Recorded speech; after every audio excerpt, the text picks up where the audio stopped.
Welcome back, y'all. Happy Saturday. My name is Gaëtan, Gaëtan Nzowo, and welcome to Congo Unfiltered. Another day, another episode. We have a lot to discuss, a lot to talk about, just like every weekend. But before we get into today's program, I really want us to, I want to ground us in what has been happening, what is happening right now in the Congo, because it is fundamentally challenges a challenge to being able to describe what's happening in the context that is happening in the midst of the narrative that we see out there. What is happening challenges the language of peace that we have seen, that we have been hearing this past week. As we speak today, gather in this live, the Rwanda-backed militia, the M23, continues its military advance, and they have reached South Kivu, the city of Uvira. That event matters because Uvira is a strategic city bordering Burundi. It is also a humanitarian corridor, and I will say one of the last major urban centers in the region and of South Kivu, right? So it's one of the biggest cities also in South Kivu. So this advance did not really happen in a vacuum, right? Because we discussed the signing of the peace deal in June 27th of this year with the Minister of Foreign Affairs of the Congo, the Minister of Foreign Affairs of Rwanda. We discussed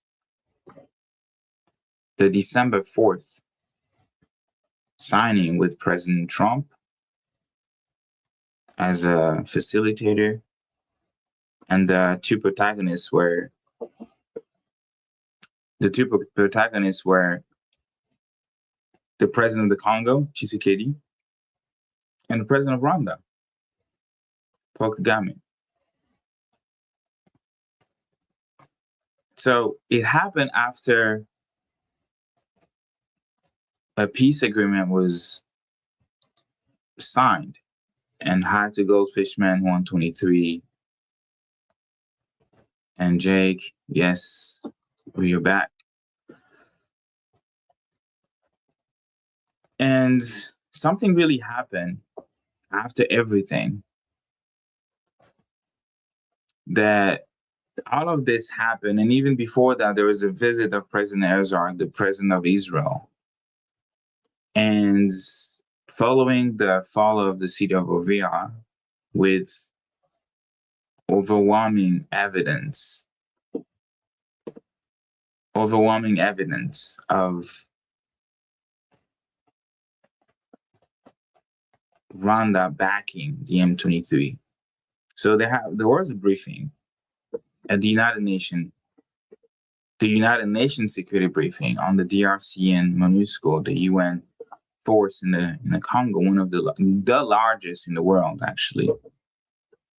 And they have acknowledged what Congolese people have long known, that this violence is not by mistake. It is by design. That the violence the Congolese people are facing is organized, sustained, and externally supported.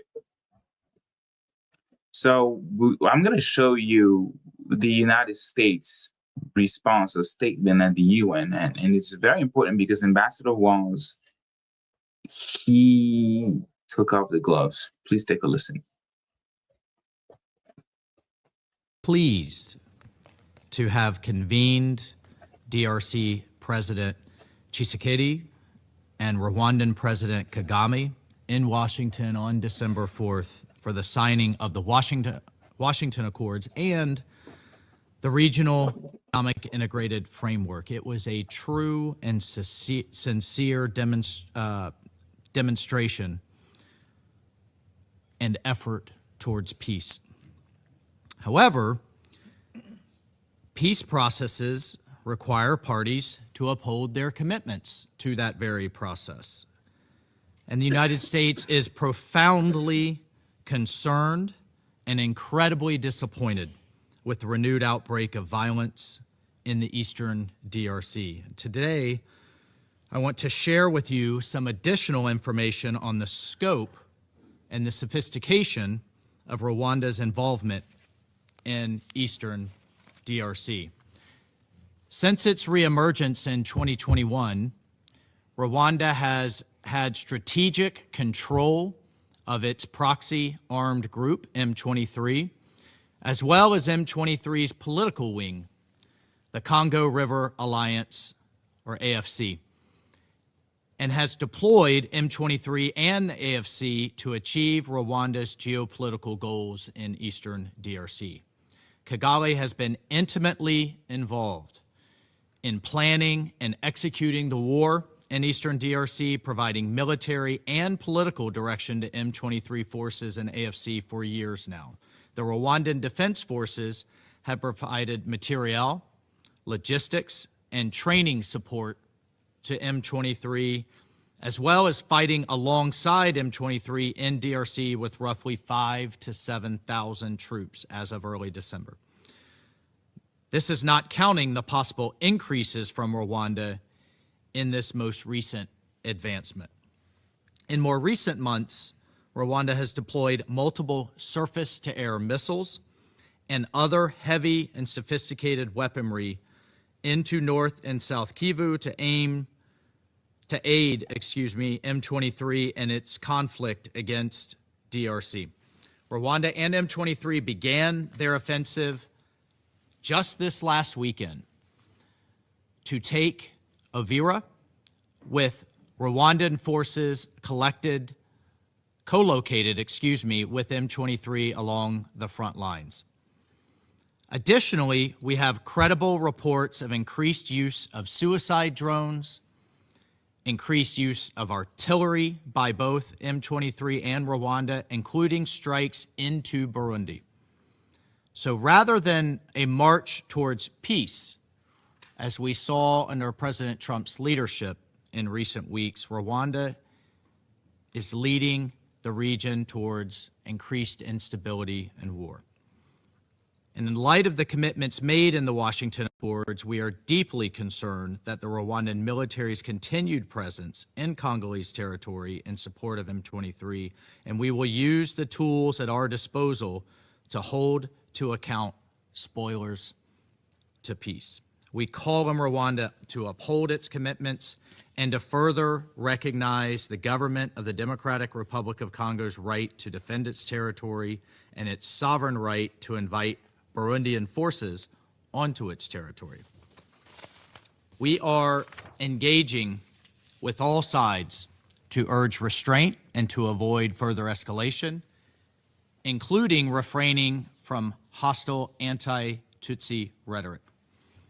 As this council negotiates the MONUSCO mandate, the United States will seek to ensure the mission has the capabilities to provide support to both the Doha and Washington agreements, keeping in mind that the parties themselves bear full responsibility for their successful implementation, and we look for the members of this council's support as we negotiate this mandate's renewal. MONUSCO's ability to provide critical enabling support to these processes, however, hinges entirely on its ability to move freely, to sustain itself, to implement its mandate without interference. And the fact that UN peacekeeping forces are under siege by forces backed by a member state that itself is a troop contributor to peacekeeping missions, frankly, is a sad hypocrisy. Unfortunately, M23's months-long blockade on MONUSCO has undermined its ability to operate effectively in and out of Goma, as many representatives have stated here today. And for its part, Rwanda continues to deploy surface-to-air missiles and additionally conduct spoofing and jamming operations, which have effectively grounded MONUSCO air operations. So how can MONUSCO succeed under these conditions? We demand the immediate end of such obstruction, which violates M23 and Rwanda's obligations under both the Doha and Washington agreements, respectively.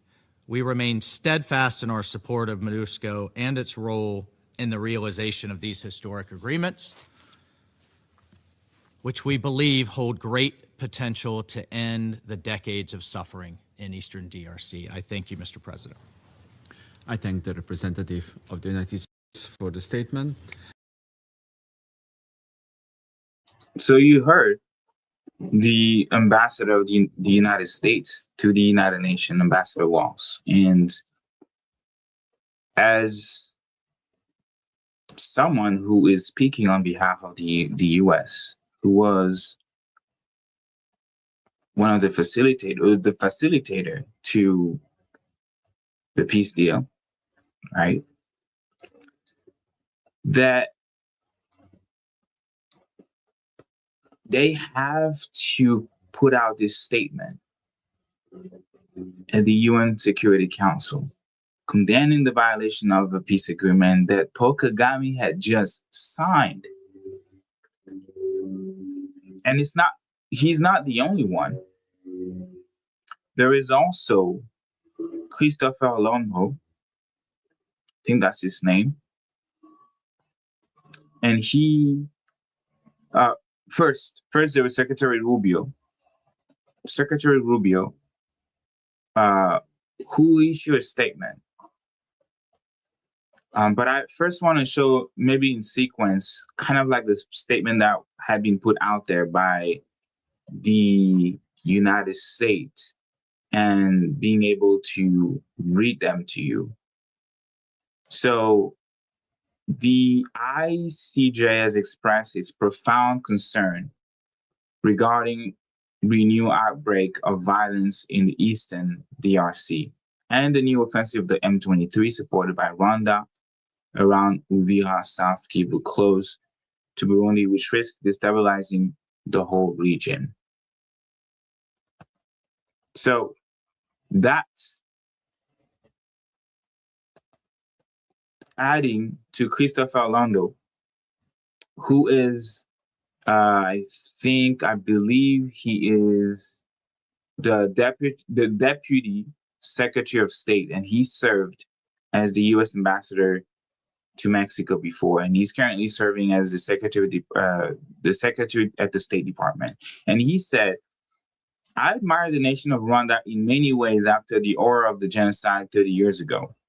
They have built prosperous and stable society that's a model for African development. As POTUS, Donald Trump, and Secretary Rubio made clear earlier this month, we are looking forward to partnering with them and their neighbors on exciting project that will benefit all our peoples. But that's not going to happen if they keep playing the same old games with M23 in Eastern Congo.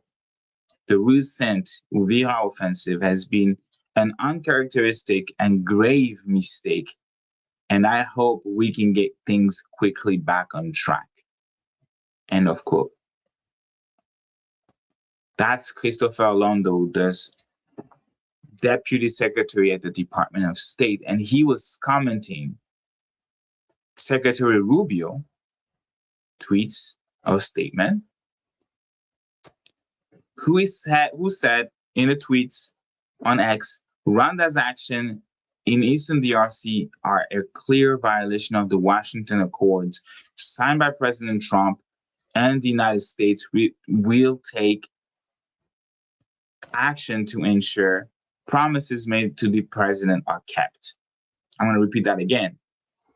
Rwanda's action in Eastern DRC are a clear violation of the Washington Accords signed by President Trump, and the United States will take action to ensure promises made to the president are kept.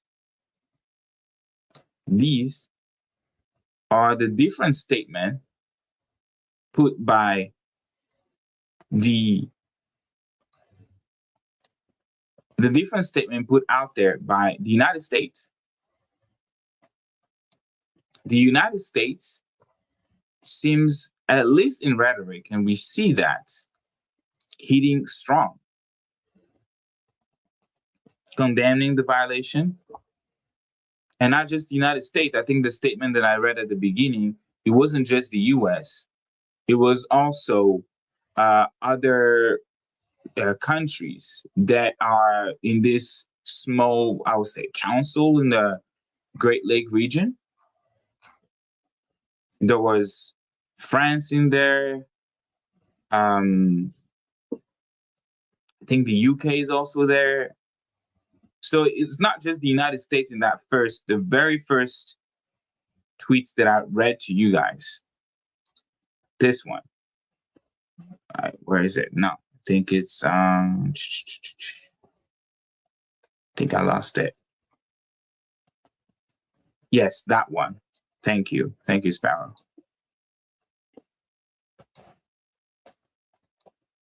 Joint statement by the International Contact Group for the Great Lake region. So back to what I was saying, they're all calling Rwanda's action as a clear violation of the agreements. But what do we at Friends of the Congo think? What does my guest, who is not a stranger for this special episode, Kambale Musavuli, thinks? But for Friends of the Congo, we have to ask a harder question when we see all these condemnations. What does condemnation mean without really enforcement? Really, that's the question we have to ask, because this is a déjà vu. Expressing concern, that we are deeply concerned, that we are worried, that we condemned. These are words that we keep listening or hearing over and over again when it comes to Rwanda violating the integrity of Congolese sovereignty. Because despite the statement, the advance continues, and I said that. The M23 continue to advance, and the ambassador described clearly how they even have the capability to advance, to overrun the M20, the MONUSCO, to overrun early this year South African Defense Force, to overrun early this year the Samia DRC's force, so the South African Development, the SADC force in the Congo. So the civilians continue to flee in the midst of all those combats. And of course, Rwanda continues to act with full confidence of a state that does not expect consequences, only diplomatic words like the one that I just read.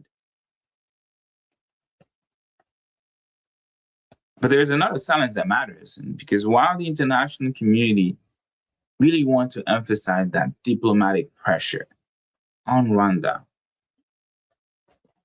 I don't think that there is a comparable emphasis on a Congolese military response because the Congo has the right to defend itself. That's what we hear about Israel day and night. The Congo has the right to defend itself. Actually, during the same meeting, the Burundian ambassador to the UN, he said the exact same thing because on December 4th, the day Rwanda was signing the peace or the strategic, whatever you want to call it, peace deal, that they were bombing a Burundian city. The Rwandan government bombed, injuring civilians in Burundi. And the Burundian government representative said that Burundi has the right to respond proportionally.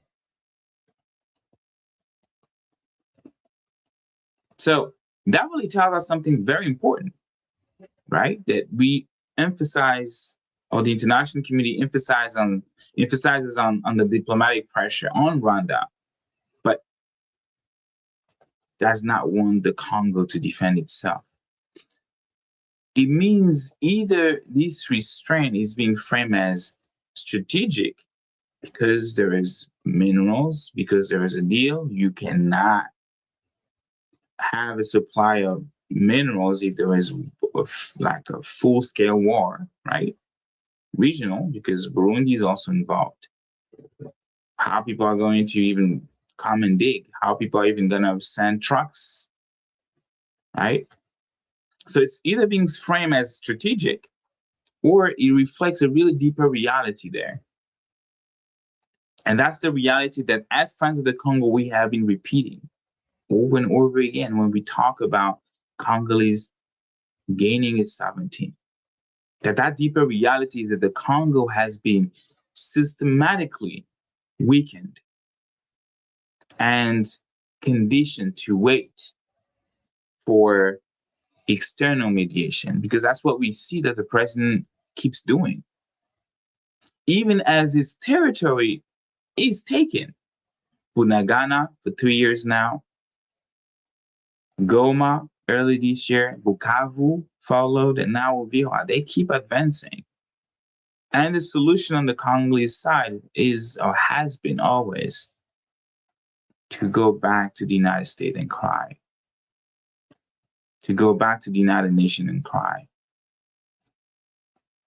So from that perspective, Friends of the Congo, the moment confirms of familiar patterns again.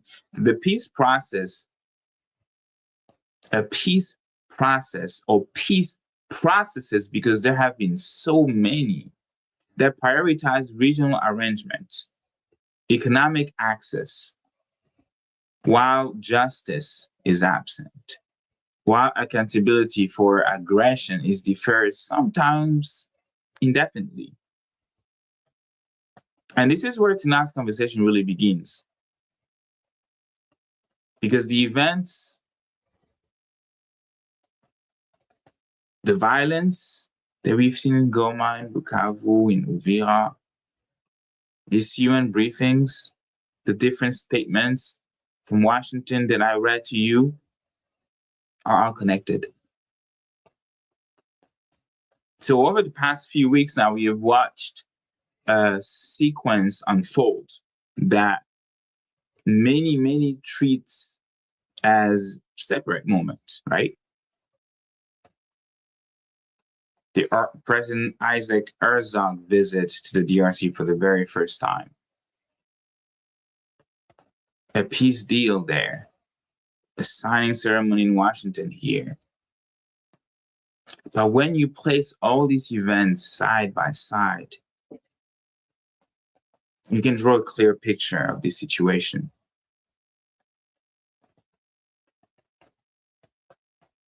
A clear picture of why President Isaac Herzog was in the Congo and then went to Zambia. Why before that, Benjamin Netanyahu met with President Tshisekedi. When before that, Tshisekedi spoke at APAC as a chairman of the African Union, who has a clear position on the issue of Palestine. And then the situation with Israel. Very clear. But as the chairman of the AU, President Tshisekedi went to APAC in the United States and spoke. The following year, flew to Israel to kiss the famous wall. All these are connected to have the June 27 peace deal signed by the foreign ministry of both countries, the Congo and Rwanda. So-called peace and economic agreement between Rwanda and the DRC. So these moves are being presented as diplomacy. Congolese folks that are close to President Tshisekedi, they always say, I don't know if it's just saying sarcastically, because I think it's an insult to themselves. Diplomatie en marche. Diplomacy, talking about the diplomacy of President Tshisekedi moving forward, right? They present these actions, these agreements, this peace deal as progress, as stabilization. Yet on the ground, the violence hasn't stopped, like I mentioned. So once again, Congo's future is being negotiated outside of the Congo with very little accountability. So the question isn't simply, is this a peace deal? No. The real question is, really, peace for whom? And at what cost? So that is the question essentially in that conversation that I tried to explore in an amazing conversation with my brother, Kambale Musavuli. He is a researcher and a longtime Congo analyst. And he's also from the house. When he was a student spokesperson for Friends of the Congo, and then moved as a national spokesperson for Friends of the Congo. And he did that with honor, with hard work for over decades. So I sat down with him to unpack what was actually signed in Washington, why Washington matters, how Rwanda, the United States, and regional actors feeds into this moment, why President Herzog of Israel visit the Congo, and why that visit cannot be separate from everything that followed. And lastly, trying to mirror what's happening in the Congo and what's happening in Palestine, and trying to not just learn from the Palestinian struggle, but also see how the same playbook, the same tactics, the same strategies, whether they are being applied in the Middle East, in Latin America, will have the exact same effects in Africa, in the heart of Africa, in the Congo. So this conversation is about really this dynamic of power, resources, the narrative surrounding justice, who is a victim and who is not, who's committed crime and who is not. And above all, because we always want to center the people, it is also about the dignity of the Congolese people. So rather than having me, because I can do that, and I have a little bit, summarize that for you, I want you to hear it directly from Kambale Musavuli. So let's go to the recording. Kambale, how are you? Good morning, morning. I'm doing well. It's the best I can say for now, right? That I'm doing well, but lots going on. Lots going on back home. Indeed, and over the past few weeks, and I would say even few months, we've witnessed a sequence of events that are not accidental, very connected. We've had the peace deal signed on June 27th, the so-called peace deal. And then we had the first, I would say, Israeli presidential visit to the Congo, President Isaac Herzog. Um, and and then followed by the signing of a strategic, or I guess the second part of that peace deal between President Tshisekedi and Kagame. And less than a week, I will even say the following day, fightings continued between the Rwanda-backed militia, the M23, and the Congolese government and the Wazalendo. And then a few days ago, it was reported, confirmed, that the city of Uvira, which is one of the largest cities in South Kivu, had fallen. And really quick, the Tshisekedi's regime, the DRC regime, started accusing, rightfully so, of Rwanda of essentially attacking or invading the Congo and to continue to support the M23. And then the Rwandan government accused the Congolese government of doing the exact same thing by not disarming the FDLR, and also accused the president of Burundi of also having troops. So really, to help us kind of like unpack all of this, and I'm really glad that you joined us to help us unpack all of this. I guess from your perspective, first to get started, what exactly was signed on June 27th and then on December 4th of 2025? What was signed on June in June 2025 earlier and a few months back, I think it's being called a peace deal, right? And I don't think it's a peace deal. I think it's an economic deal.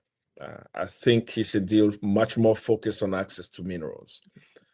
It actually uses the spirit from the request of the Congolese government. Most people do not know that the reason why we even discussing this peace deal is because earlier this year, the president of the Congo, Tshisekedi, sent his emissaries to Washington, D.C. They all hired quite a few lobbyists who went through different channels.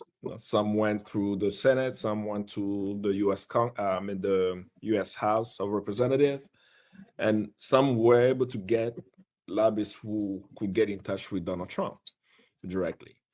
And in at least what has been disclosed in Africa, I think it's African intelligence, that one of the emissaries was able to give a letter that reached Donald Trump. And this letter stated that Congo is willing to give the United States $3 trillion worth of resources in exchange for U.S. engagement to rein in Rwanda in the conflict that's raging in the East. So that's why all of this process that we're seeing has unfolded. It's a request from the Congolese government, from the Tshisekedi government, to get the U.S. engaged in stabilizing the DRC. That's already a problem, right, in the context, because it's the U.S. engagement comes at a time where, at the international level, at least at the UN Security Council level, there has been a push for accountability for Rwanda, specifically with the UN Resolution 2773, asking for Rwandan troops to leave Congolese soil and for Congo's territorial integrity to be respected and protected, right? According to, we can go AU Charter and international law and so on.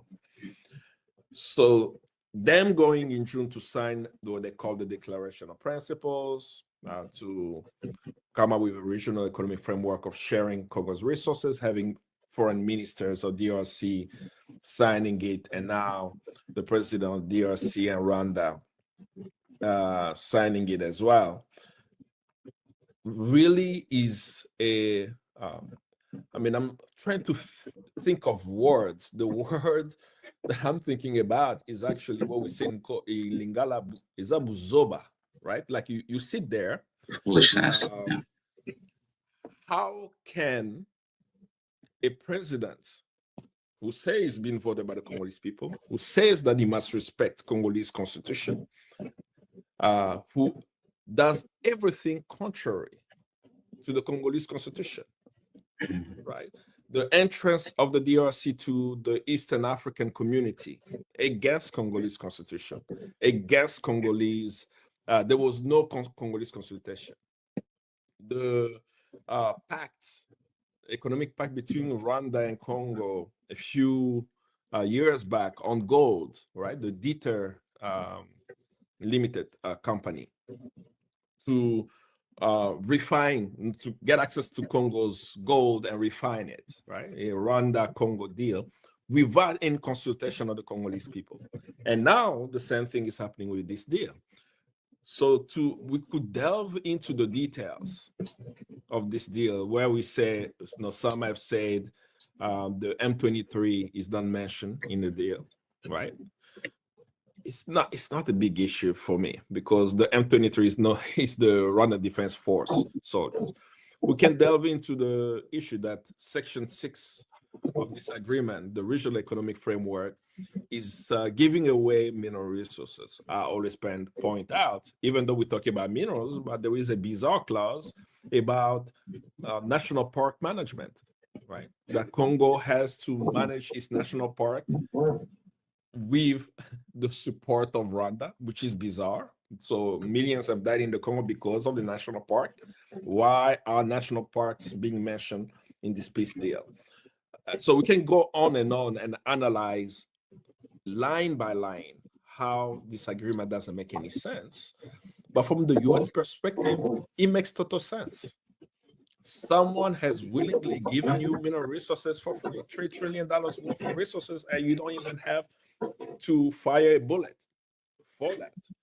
And Trump said it well, right, at the signing, right? We're going to make a lot of money. And I think a few days ago, Trump had a rally where he even stated himself that, the Congolese, they came and begged him to take the minerals, right? Yeah. And said, yes, we are going to take the minerals. That's the interest of the U.S. And that's always been the U.S. interest from 1885 to today. In 1885 at the Berlin Conference, the U.S. participation at the Berlin Conference, right, supporting King Leopold, was access to Congo's mineral resources, which they had access to. Today, the King Leopold of the Congo, I'm calling it Paul Kagame, right? This peace accord mirroring what happened at the Berlin Conference is the same. The U.S. appears as a non-partisan actor in the deal, benefiting from the resources, while I could even argue on the day of signing, December 4th, people were still being killed in the eastern part of DRC.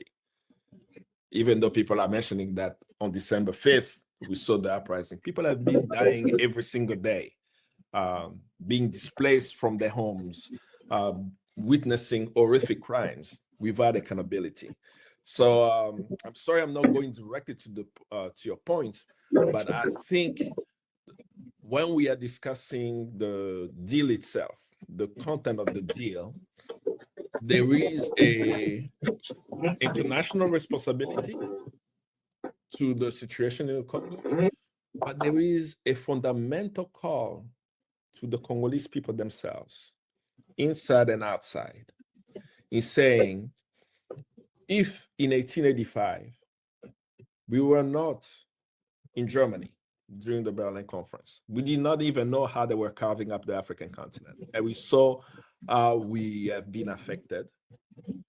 In 2025, what will be the call for the Congolese youth? Witnessing that the future of the Congo, its land and resources, which Kwame Nkrumah said will be the engine for the transformation of the African continent, is being given away due to the fact that we have neo-colonial agents, be it in Kigali or Kinshasa. We will stay silent, or we will organize, just as it is the case with Kenyans, right? Kenyans have signed a deal with the United States. The President Ruto, he signed a health deal to give away access to Kenyans' data to the American corporations, right? What did the Kenyan courts do? They have called this unconstitutional and illegal, right? So even though the president went to Washington signing the agreement, according to Kenyan law, what he did is against the law. So it's a fundamental call to Congolese, and we know some of them are policymakers, right? I'm going to call one out. Nyenemo Sanguma is a member of parliament in the DRC. He has a very good heart, right? Is he going to sit in the Congolese parliament watching what is happening, or will he do something about it? And we have many more members of parliament in DRC who can stand up and say, in 2025, we have a responsibility as Congolese to protect the sovereignty of our country, but also to challenge anyone who's organizing themselves to destroy the future of our country. Well said. And talking about the agreements, the question that I've been asking myself into the call that you just made in trying to stop things and trying to change things, is this agreement even legally binding or just politically symbolic? Is it possible to reverse what was signed? It is definitely possible to reverse it because, one, this agreement does not engage the DRC legally because it has never gone through our parliament, right? If you remember, over a decade ago, one of the issues that Congo had with Rwanda at the National Assembly level was that Joseph Kabila, the president then, invited the Rwandan Defense Force soldiers to operate in DRC without consultation of the Congolese parliament. At the time, the head of the parliament was Kamere. Right? So Vital Kamere clearly stated that what the president is doing is unconstitutional. And two, we can't have foreign troops on Congolese soil without parliamentary approval. Right? So that's he even resigned. Indeed. The same thing is happening now, right? The president of the Congo, no matter his goodwill and good intent, can go to Washington and sign an agreement that has not been ratified by the National Assembly, right? That just does not happen. It does not have that type of power, right? On the side of Rwanda, by the way, Rwanda actually took it to parliament, right? After the signing of the agreement in June. They look to be more democratic than the Congo, than the Democratic Republic of the Congo, which is bizarre. Indeed. But we also have to understand how Rwanda operates, right? It's a state where I think most of they have the highest number of women in parliament, right? And I always make the argument it's laudable to have that, but are we saying that these are the women who are sending the Rwanda Defense Force soldiers into the Congo to kill Congolese people and rape Congolese women? The answer would be no. It's an authoritarian state where, at least for the face of the document, right? We can say it went through the Rwandan parliament, right? For due process. But for DRC, the president of the Congo didn't even bother to actually send it to the National Assembly for vote. But a few days ago, he was actually in the parliament, right? He made a speech in parliament. And while he was making the speech, no one in his cabinet had the courage to say, oh, let's at least drop off this document to parliament for them to discuss it. So up until today, officially, the Congolese parliament has not seen this agreement that the president of the Congo has signed outside. So it hasn't even been ratified in DRC. So because of that, there are quite a few clauses in the Congolese constitution that could be used to hold the president accountable. I think it's 2014, 2015, and 2016 of the Congolese constitution that legislators in DRC could use as a means for holding the president of Congo accountable. And it will take a lot of courage from the legislators in DRC to do that. But I'm not hoping for the courage. I'm hoping for the resilience of the Congolese people to push their legislators in the right path. And it's been done before, by the way, right? We're not talking about this as Congolese have not done this before. If you remember in 2015, just as it is the case with Rwanda, our National Assembly, our parliament is also geared toward the regime in power, right? That they have the money and the power to tell them we want this to pass and they can make it pass. Yeah. But when people are vigilant in DRC, it's actually been shown that Congo is one of the most democratic countries because the people can hold their leaders accountable if they are organized. In 2015, the Congolese government, as a way to extend power, was trying to enforce a new law, right? And that law was to, it was a law to be able to do a national census before the presidential elections, right? As a condition. Yes. And Yeah. if they had engaged in that process at that time, it would have extended the mandate of Joseph Kabila, whose mandate ended in 2014. Presidential mandate ended in 2014. So he's been trying to figure out how to extend his presidential term. So that was one of the tactics. We are going to require that before we do presidential election, we have a national census of determining if you have 120 million people in the country. The people who stopped that were young people in the Congo, right? In January of 2025, what we call the Telema uprising, these young people mobilized in the streets, right, to actually put pressure on legislators. They were so successful that the government shut off the internet. They shut off SMS. So you couldn't even call in the country to get someone for a few days. It was for actually over 2 weeks. There was no internet inside of the DRC, right? Due to the people organizing and challenging the National Assembly and the Congolese parliament.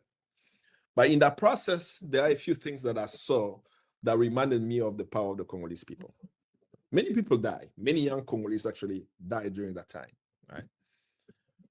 But what I saw was, for the first time in my life, right, I was able to watch a Senate debate of the Congolese Senate on YouTube. Yeah. Live stream. The question was, why were they live streaming the Senate debate when before they never did? Well, they knew, one, the power of the Congolese diaspora, because on the inside of the country, there was no internet, right? So people on the ground, they were not the one watching the live stream of the Senate. The national television was definitely not streaming it. Exactly. So we were watching that live stream. The second was the voting, right? The voting of that law. Of course, the majority in the Senate voted against it, right? The voting result was read in Lingala. And this was the first time I saw a Congolese politician by the name of Kengo Adondo speak Lingala.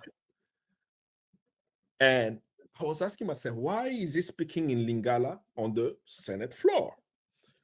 So he was speaking Lingala on the Senate floor to make sure that the Congolese people could understand what has just passed, what has just been stopped in the Senate, right? That we didn't vote it. Please go home. Don't protest. Don't destroy businesses, right?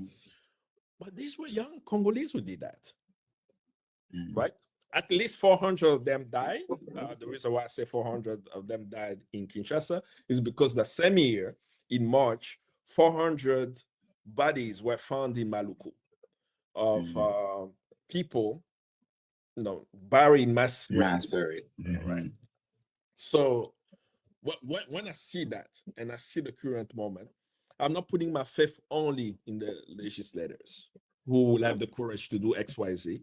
I'm reminding the Congolese people that you have done this before. You are the country when the Belgians refused to give us independence. You went in the streets. They sent Belgian paratroopers to shoot people on January 4th, 1959 in the streets. You still say independence now. You mobilized and were successful at doing something that people did not think you could do. You are the one, after 20 plus years of dictatorship of Mobutu, you forced the so-called dictator to organize a national dialogue, right? Conférence Nationale Souveraine, the National Sovereign Conference, which was actually an emanation of the will of the Congolese people for a transition. You're the ones who stopped the rebels from moving town to town. Even till today, there's always been this push of carving up the Congo into smaller states, right? The balkanization of DRC. It happened before with Katanga, where Katanga became a country. Later was reconnected.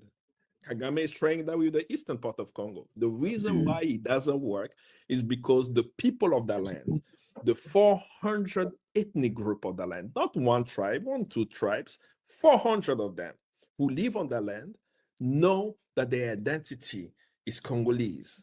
They know that millions have died for this land, that it doesn't matter what the West wants to do. It doesn't matter what the regional hegemonic blocks want to do in the DRC, that this land, this prosperous land, must remain united for the benefit of the Congolese people and for the transformation of the African continent. So my faith will still be in the people and reminding them of what they were able to do yesterday, and they can do it today as well.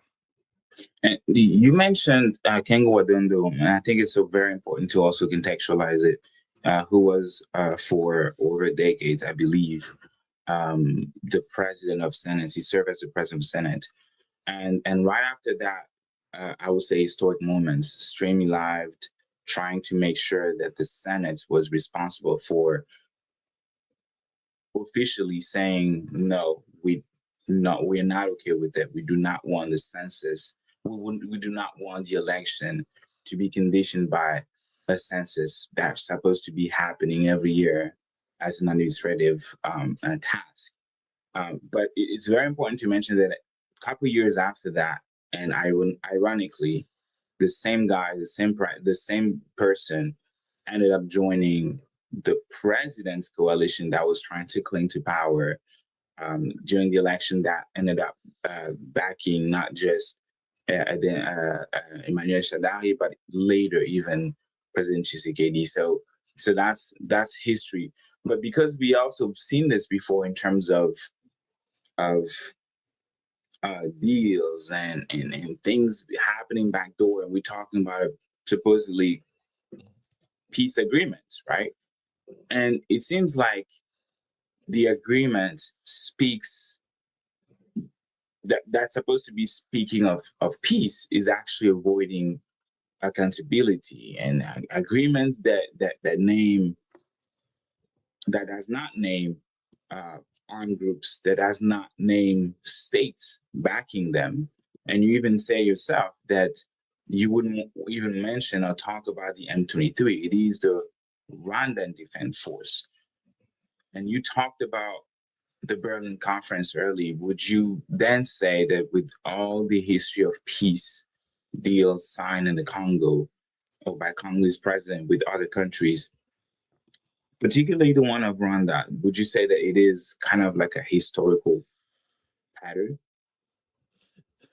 I will continue to say that what was signed in Washington is not a peace deal. Even though they're calling it a peace deal, it is not a peace deal, right? For you to have peace, right? Congo and Rwanda is signing a peace deal in Washington.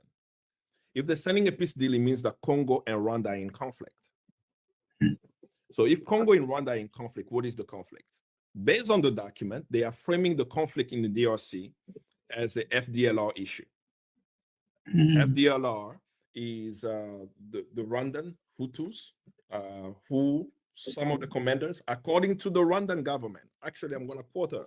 Yvonne Makolo did an interview where Yvonne Makolo herself stated that there are about 12 commanders of the FDLR who are suspected to have participated in the Rwandan genocide, right? So let's say, for example, the FDLR, this rebel group, which has, I'll throw a number. Let's say there are 4,000 FDLR, right? 12 of them participated in the Rwandan genocide, probably in the 60s and so on. The majority of the FDLR are Rwandan Hutus. We will agree. So are we saying that millions in the Congo have died due to 4,000 Rwandan Hutus war on Congolese soil when Rwanda has entered the Congo multiple times? If that's what we agree the conflict is about, then the document makes sense. Right? So it's a peace agreement to neutralize the FDLR committing the crime. So after 30 years, the conflict is going to end. But that's not the reality that we're seeing on the ground. That's why I said that the document is not rooted in history. The conflict in the Congo is not about the FDLR. The conflict in the Congo is a war of aggression by two countries, Rwanda and Uganda, who invaded the Congo twice in 96 and 98, and they continue to support proxy rebel militias such as the M23, right? So if we have to come to a peace deal, Rwanda must stop supporting proxy rebel militias. Rwanda must stop violating Congo's territorial integrity. That's how we're going to get peace, right? But to have that included there, then there is accountability. You know that we have M23 rebels using surface-to-air missiles. You know that this sophisticated weapon, right? There are not many around the world. That is easily trackable. You can trace it. You can trace who made it, who sold it. Who sold it. So if today we are saying that the ICC has launched an investigation on the crimes of the M23, and they've killed people in Kishishe, in Bambo, in many of the towns there. They've raped women, destroyed civilians, using these sophisticated weapons that we know comes from the West, we know come from the European Union, we know comes from the United States, that make these countries implicated in the genocide in Congo.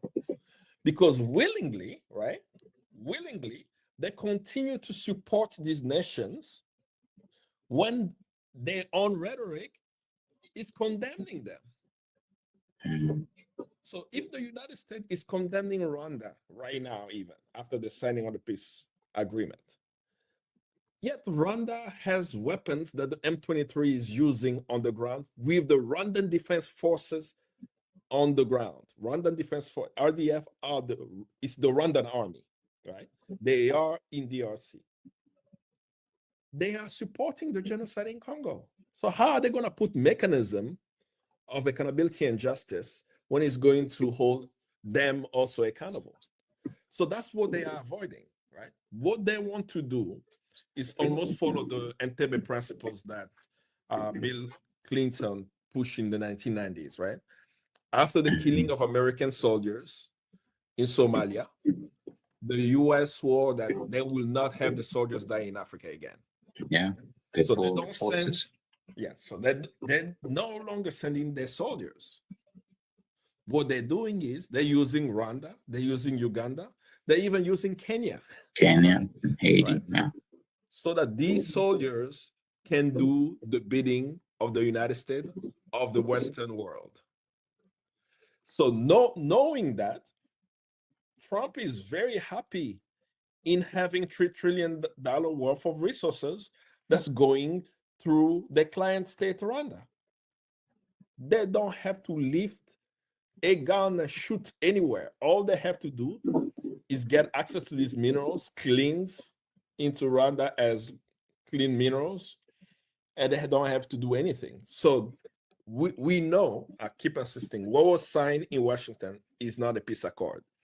What was signed in Washington is the Act of Berlin 2025, giving away Congo's resources to the United States, just as Congo was given to King Leopold and called it the Congo Free State. Today, they're calling it a regional economic framework and listing even the companies, right? The interests of companies who want to have access to that. If we are clear about the perspective, we know that we must revive Patrice Lumumba's voice. Patrice Lumumba, before he died, told us it's not going to be where? Washington, Brussels. Paris, Brussels, or the United Nations. He gave us already indication. If they're going to Washington for the Washington Accord, that's not where Congo's history is going to be written. If they're going to Paris, as Tshisekedi also did, right? That's not where it's going to be written. Our history is not going to be written there. Did Tshisekedi go to Brussels also? That's not where Congo's history is going to be written. Did they go cry at the United Nations? Of course. We are all talking about 2773, right? That's also not where it's going to be written. What did Lumumba tell us? Africa will write its own history. And it's going to be, to the north and the south of Sahara, a history of glory. And what is that history? It's the peoples to peoples connection.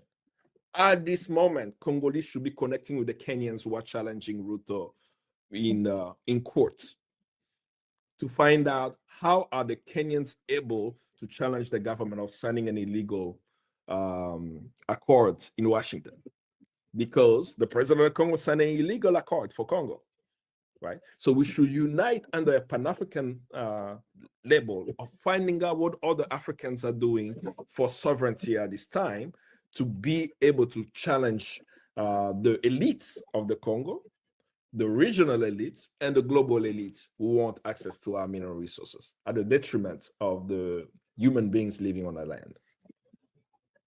And when you mentioned Trump, and I thought that was very interesting, the rally that he just did a couple of days ago. And he didn't even, he also mentioned China. He said that the Congo is begging for them to get minerals so they don't have to go through China. So there is this underlying, I guess, race to minerals, knowing how China has been ahead.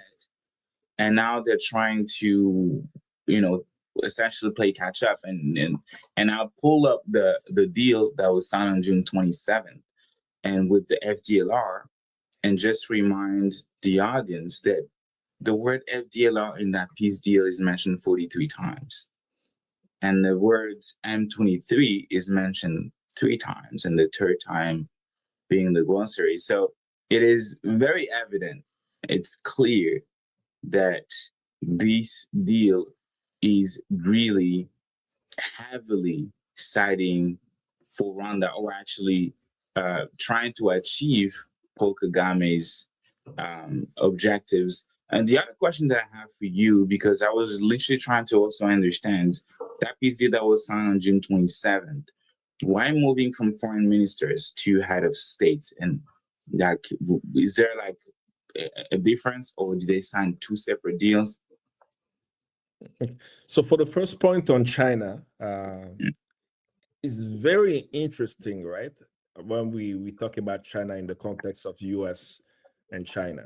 I will always make the argument, to me, I find it very bizarre for the US to be so patriotic when the US flag is still made in China.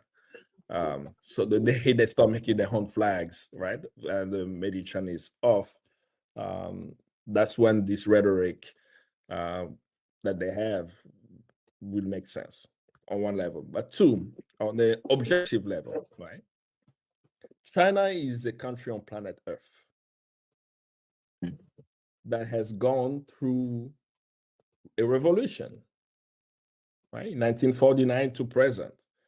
We could argue that it's not even an argument, it's a fact. In 1960, the GDP of Ghana was higher than the GDP of China.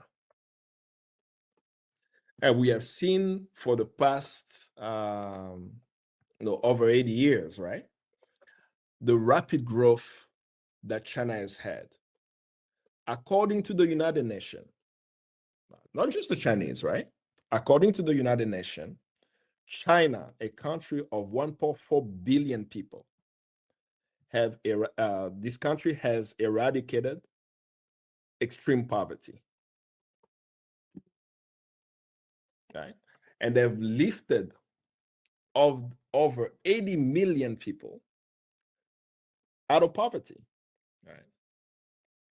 So let's just switch for a second, okay? Let's say, actually, I'm gonna remove this for a second. Still can hear me. Yeah, okay. perfect. So let's say, replace the word China with the United States.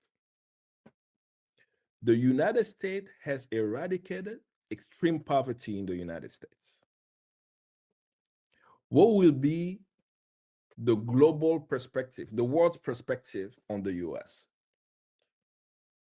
Wouldn't they be sending their consultants, their institutions to the world To learn. to teach, not just to learn, to teach the world how the US achieved it?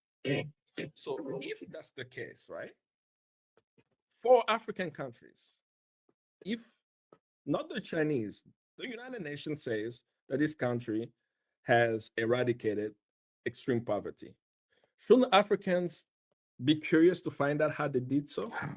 Yeah. Then now on the China's engagement in DRC, I want somebody to tell me which rebel group China supports in DRC, direct or indirect. Right? I can, for example, say that there has been weapons used by rebels sold by Chinese companies. No, some UN report has documented that. I can say that, right? But is there any state support to any rebels in DRC? No. Is there any influence of the Chinese state to not hold perpetrator of violence accountable in DRC? Any involvement whatsoever that exists today of China in DRC in terms of rebels doesn't exist, right? But let's look at the other side. The United States. I mean, I could go from Patrice Lumumba to the Berlin Conference to Mobutu's regimes. There are so many examples, but I will use just the current example right now. The United States, for the past 4 years, has issued concerns, condemnation on Rwanda's support of rebel groups in DRC. That even Secretary Blinken, when he was Secretary of State, went to Kinshasa, and in a press conference in Kinshasa, he himself stated that the evidence provided by the UN group of experts of Rwanda supporting rebel groups in Congo is credible. Yet nothing happened. And fast forward to today, even with Rubio, the Secretary of State, even with Trump, right? That they are all clear that there is a rebel group in DRC called M23. And this rebel group has direct support of the Rwandan military. Also, the Rwandan military is physically present, right? And they have this evidence as photographic evidence, video evidence, right, from drone surveillance. So they have the evidence. So why they're not doing anything? Because they are complicit. The United States is complicit in the conflict. The United States has been complicit in the conflict since 1996 to now. Even going against their own law, the law that you, as the national spokesperson for the Congo, advocated for, the public law, yeah. Public Law 109456, the Democratic Republic of Congo Relief, Security, Democracy Promotion Act of 2006, signed by George Bush in January of 2006. It was written by Barack Obama. Right? Everybody runs away from that law. There is a law in the books in the United States. There is actually a law that says in Section 105 that the U.S. Secretary of State can withhold aid to any nation destabilizing the Congo. And let's look at what has happened with the M23. Rwanda and DRC signed a peace deal on December 4th. December 5th, the M23 start advance. Evidence from the U.S. intelligence themselves, from the UN group of experts, indicates that Rwanda Defense Force soldiers are there, clearly implicating the Rwandan government, Rwanda being an ally state to the U.S. But the U.S. is doing what? Did you see the statement from the House Foreign Relations? The statement is saying that they should condemn. It's like they recycle the press statement every single time. What condemnation? We are concerned. Everyone is already condemning. Why are you telling people that you need to condemn? There is action that needs to be taken. So the reason why the action, to your question, the reason why action is not taken is because the U.S. is complicit in the genocide in Congo, the same way the U.S. is complicit in the genocide in Palestine. As long as they are complicit and there is no internal challenge within the U.S. government, within the United States, the citizens of the country, to say that we do not want our taxpayers' money to go fund wars abroad, to go support nations destabilizing others, that will continue. So there is grassroots work that needs to happen to hold American officials accountable. You can be an elected official in the United States, where every year you keep voting for the US government to support the Rwandan government, knowing that the Rwandan government is supporting rebels, raping and killing people in the Congo. That's complicity. It's direct complicity. So that is why the accountability is not taking place. But finally, on the points that I wanted to make, and it's really around the AR race between China and the United States. The race does not have to be brutal. And I'm going to give it as an example as a kid. You know, when we were at school, you know, we used to have this race who's going to be the first of the class. I don't know if in the US they do that, right? You know, and I remember the one year I was the third of my class. I was really sad because I wanted to be the first, right? So the first three always, they call you in the front, you're the first of the class, the second of the class, and third of the class. I don't recall in that quote unquote competition of being the best in my class, me undermining my classmates, me making sure that my classmate failed the test, right? Like just thinking about someone who wants to be first. Do you have to undermine someone, or is your merit? So this is how I grew up, right? That the competition that may exist is on your own merits, how smart you are, how adequate you are, but also being conscious that not everyone will have the same ability, right? That if more is given to you, always remember those who do not have, right? So that's the context in which we grew up. When you look now at this competition on artificial intelligence, be it data centers, be it access, it's becoming a geopolitical battle that the US is literally blackmailing world government. We are discussing the Congo, but most people have not read the US-Malaysia trade deal. It's one of the biggest attempts to a national digital sovereignty that most people haven't even looked at. That when it comes to Malaysia, they have literally given away their right to use technology without consultation of the United States. Not only that, they can't even get access to new technology if they don't get approval from the US. So I let people just go read the US-Malaysia trade deal, right? We're talking about the Washington Accord. Go read the US-Malaysia trade deal and see what is actually happening. Then you come to Congo and you say, okay, if the US needs resources in the Congo, right? Do you have to support a nation that stabilizes the Congo to access the minerals? Or you can't just come to the Congolese and get it? That's what China did. China did not go to back doors, right? They actually came to the Congolese and said, we need copper, we need cobalt, we need lithium. That's how they are dealing. We do have challenges with a few Chinese businesses, right, who are actually doing shady deals in DRC. That can be dealt with. But in the process of engagement of the Chinese states, there are tangible physical infrastructure that Congo can show. A hydro dam, roads built, and so on. And of course, as I said, we can say some of them have not been completed. Others have been. You know, people have been using the cultural center in Kinshasa now. I think that's now open. People have seen the roads being built and so on. But on the US side, show me one road the US has built in Congo. I really want to see somebody say, oh, this is what the US has built in the past 30 years. But I can say a few things, right? I can say, for example, that the US Embassy, I think it was around 2012, posted on this website. Don't quote me on the year, I can't remember. I remember just a press release coming out where they were lauding how they just opened, what do you call it, wells in the Kasai region. Wells, we in the 2010s, right? We're talking about wells, right? Yeah. That's the picture that you want to post. Oh, we build a few wells for the poor in Congo.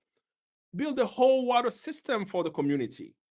That's when we will know that you are serious, right? Those are the infrastructure that we have seen. And now we are caught in the middle of this US competition where they don't want to come and deal with us directly because we follow the words of Kwame Nkrumah, not Tshisekedi. I'm talking about the people of the Congo, right? We follow the words of Kwame Nkrumah where he said, we're not looking east, we're not neither looking east nor west, we're looking forward, right? Mm-hmm. That we want to change the conditions of our people. If the US is able to build a water system for a city at a reasonable cost that is efficient, we will work with the United States. If China is doing the same, right? We believe in a multipolar world where those who will engage with African countries, with the Congo, are going to make sure to respect the people, work with them in dignity, and transform their conditions. That's not what the US is only interested in being the top country and nobody else should be above the United States. But if that's the case, do it on your own merits. Don't cause conflict, don't cause war, don't undercut anyone else. Just show that you're the best engineer in the world. Just show your best quantum computers that you have. Show your skills on your own merits, and people will see your work and say, you know what, we want to deal with that. I think I addressed the China question at length, and I could go into it if there are additional questions, but I forgot the second point that you made. I don't know if I addressed it also in my comments. I think you did. Okay. Yeah. The second point was what was the difference between the president signing versus the ministers, the foreign ministers, and if that was two different deals. But I think you addressed that when talking about the two deals. One of the things that I also wanted to point out, because the things that when the narrative put out there when it comes to the issue of the Congo and Rwanda is presented as a stabilizing force, the country that is working.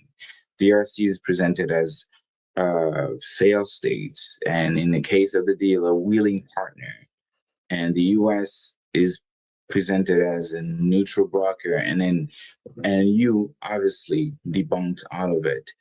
And now talking about the regional tensions that now is including Burundi, because the President Kagame literally was talking about his conversation that I found really mind blowing. That all the accusation he's made against the president of Burundi of having troops in the Congo or him not knowing, and I'm just like, that sounds familiar because that's literally a mirror of Paul Kagame's action in the Congo himself.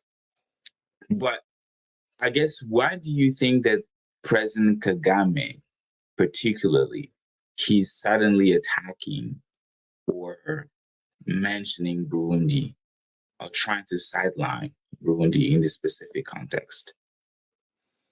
It's hard to get into Paul Kagame's head to know what are his motivations. We can talk about it in very general, that Paul Kagame of Rwanda has always had an expansionist mindset. He and his clan and people around his circle believe in creating a ethno-state, right, that will be dominated by one tribe, particularly the Tutsis, in the region of the Great Lakes. People thought that this was a myth. If you even look at the statement coming from the African Union, surprisingly, even the US, they all are seeing what we have been saying for 30 years, that Paul Kagame wants to carve up the African continent, right? Particularly the DRC. It wants to take a portion of the DRC and make it into part of the country. And the expansion is not just in DRC. The expansion is toward Uganda all the way to Burundi, right? And when people don't have the historical context of what has been happening in the region, they are confused about what is happening, because you're talking about Rwanda separate from Burundi. People know about the Rwandan genocide, but how many people know about the Burundi genocide? Do people know that there was a genocide in Burundi of the Hutus a year prior to the Rwandan genocide? Mm. Every April, people commemorate the Rwandan genocide of the Tutsis, right? But what about the genocide in Burundi a year prior? That even when the genocide in Burundi took place, when the Hutus were massacred in Burundi, the US ambassador at that time sent a letter to Paul Kagame and the president of Rwanda at the time, Habyarimana, telling them that based on what has just unfolded in Burundi, he pleads with them to sign a peace accord because there is a potential of a genocide in Burundi, in Rwanda to take place. And for maybe the listeners, right, or the viewers, they may not have the map of the region in front of them for this to make sense. They only hear the word Rwanda, they only hear the word Congo, they only hear the word Burundi. They do not know that these three countries border each other. Rwanda and Burundi are neighbors, right? To the north of Burundi is Rwanda, to the south of Rwanda is Burundi. Both Rwanda and Burundi borders the DRC. The east of Congo is Rwanda and Burundi. What does that actually mean? If in Rwanda you have three ethnic groups, Hutus, Tutsis, and Twa.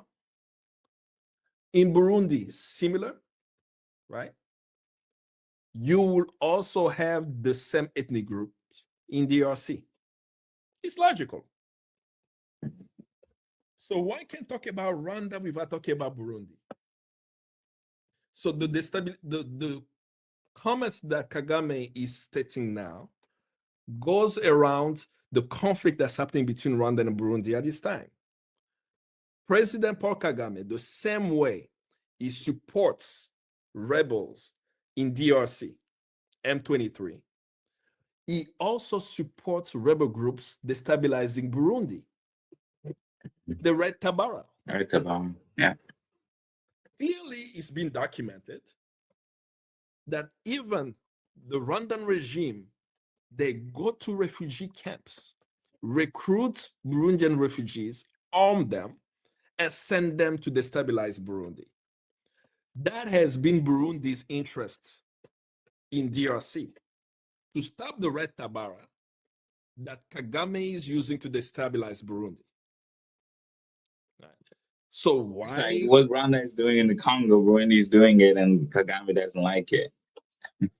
Exactly. So as you see the situation unfold and what Kagame may say, in the end, the biggest losers of all of this are the people, right? If you look at the North and South Kivu, and I ask anybody, give me names of tribes in North and South Kivu.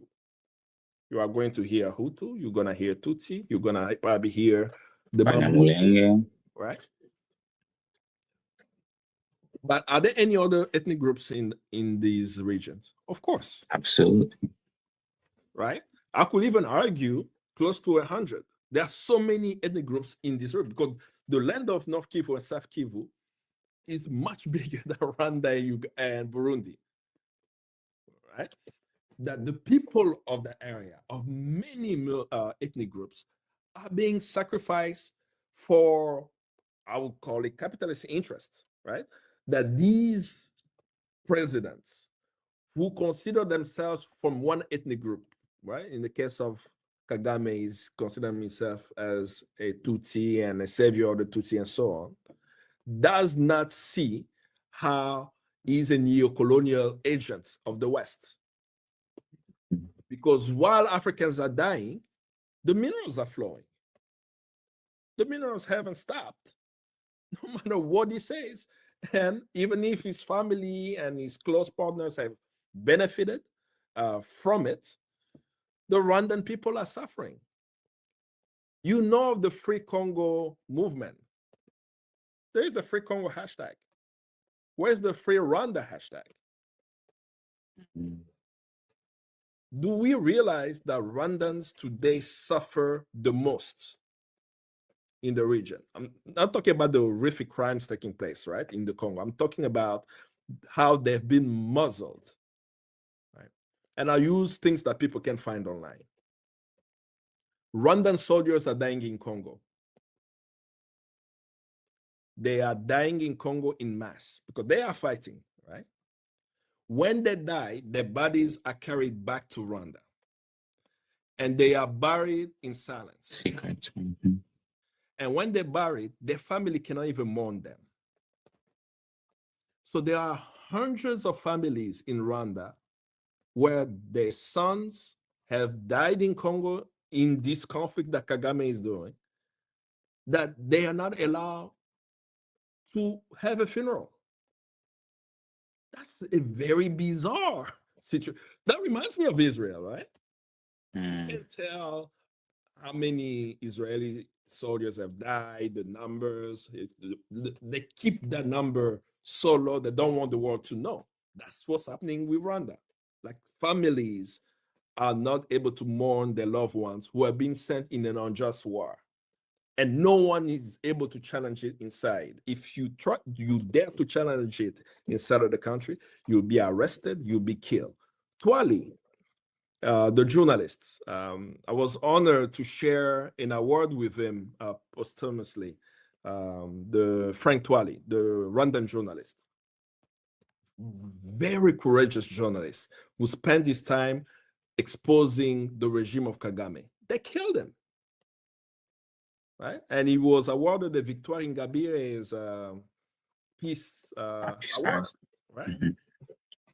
Victoire Ingabire, the Rwandan woman who ran for president, right now is in solitary confinement in Rwanda. What about all the women organizations in the world fighting for the women's rights? They're not talking about Victoire Ingabire. Diane Rwigara, another Rwandan woman who ran for president. Every Rwandan woman who's ever run for president in Rwanda has been jailed. Is that bizarre or what? Right? The Deo Mushahidi, genocide survivor, challenging the Rwandan regime, has been numerous times tortured, arrested. Opposition leaders arrested. Kagame winning with, I can go on and on. And the entire time when I'm hearing people saying, no, Rwandans, I say, no, we need a free Rwanda movement because the Rwandans can't even talk. If the Rwandan regime has the military power to take over a state bigger than Rwanda, what do you think is happening to Rwandan people inside of the country? Same is true with the Hotel Rwanda gentleman, Paul Rusesabagina. Can you imagine one day you decide to travel? You travel, right? I travel too. You get on the flight. You fall asleep on the flight. By the time you wake up, you land in a country that was not in the itinerary. That's what happened to Paul Rusesabagina. He took a flight to go to Burundi. His plane landed in Kigali. Yeah. They hijacked the whole plan. The whole plan. But this happened, right? We only got condemnation. The companies that had the plane should be sued. I'm sure there is a lawsuit process, right? But they should be held accountable. Rwandan government should be held accountable to literally kidnap someone in a plane. Like they kidnap That's you in a crazy. plane to take you back there. So what I can go on and on about the suffering of the Rwandan people that they can't even speak. That in our advocacy, when we are speaking about Rwanda, we need to be clear that we are talking about the Rwandan regime of Paul Kagame, because even the citizens of that country, they can't even, if you are inside of the country and you dare speak out, you will be killed, you'll be in prison, you'll be pushed to exile, and so on. They even killed a gospel singer, Kizito, a survivor of the Rwandan genocide, right?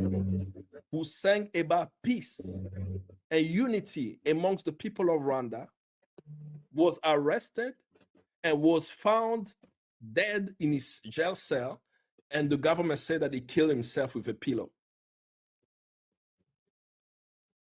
So in that whole process, when we even talk about what Kagame is doing in Burundi, when we're talking about what he's doing in Congo, when we say these Rwandans, we have to be very sensitive in knowing that the Rwandan people are not behind Paul Kagame. The Rwandan people are suffering. They can't even speak. They can't even organize in a way where they are successful. That the liberation of Congo will actually help the liberation of Rwanda. That as we say free Congo, we should say free Rwanda, because a free Rwanda will not have a leader in that country sending the military of Rwanda to destabilize the DRC. Yeah, and I know I'm already over time, but I really want us to touch on Israel and Palestine really quick.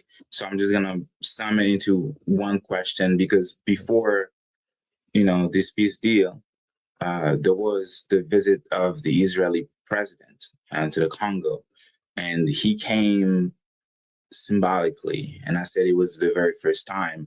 My question, in the midst of having, because I've read a few UN reports that was mentioning weapons, Israeli-made weapons found at the end of the M23 in the Congo.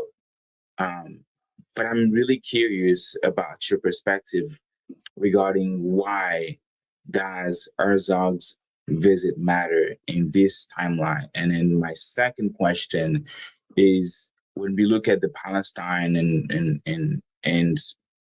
the Palestine issues, and we see the occupation, we see everything, how can you mirror that to what's going on in the Congo, and moving forward, what must be done? It's a very loaded question, and I love it. But it's important when we're talking about Israel, right? We're not talking about just the visit. Israel has been engaged in DRC, especially under this regime of Tshisekedi, but as well as the regime of Joseph Kabila. I recall writing I think it was in 2015, an article on the Washington Post on an Israeli firm working for Kabila. It's a very bizarre situation that took place in 2015, right? That the Joseph Kabila regime hired Mer Group, Mer Securities. Mer Group is a surveillance security agency that provided services to the DRC beyond even security. They were hired as a lobbyist for the Kabila regime. So imagine the Congolese government paid an Israeli firm in Tel Aviv money to come to Washington and hire lobbyists on behalf of the regime. All right. So Mer Securities have been engaged there. And I can go on and on with the use of Pegasus that DRC has purchased service from Israeli spy firms to spy on Congolese politicians and activists.